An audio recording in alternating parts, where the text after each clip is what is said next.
Assalamualaikum warahmatullahi wabarakatuh. Hai teman-teman semua, perkenalkan nama saya Devika Agung Permata. Saya dari program studi Reka Medis dan Informasi Kesehatan Udinus. Karena kita tahu menjaga kesehatan itu penting, maka kali ini saya akan membagikan tips mengenai etika batuk yang benar. Etika batuk merupakan tata cara batuk yang baik dan benar. Tujuan utama dari melakukan etika saat batuk adalah untuk menghindarkan penyakit dan virus yang menyebar melalui udara bebas. Karena penularan penyakit dari batuk bisa terjadi di mana saja, seperti di rumah, di sekolah, maupun di kantor.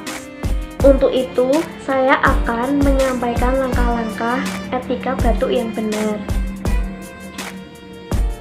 Yang pertama, tutup hidung dan mulut saat batuk dengan menggunakan tisu, agar virus ini tidak menyebar melalui udara bebas dan menular ke orang lain. Yang kedua adalah segera buang tisu yang telah dipakai ke tempat sampah. Yang ketiga, cuci tangan dengan menggunakan air bersih dan sabun.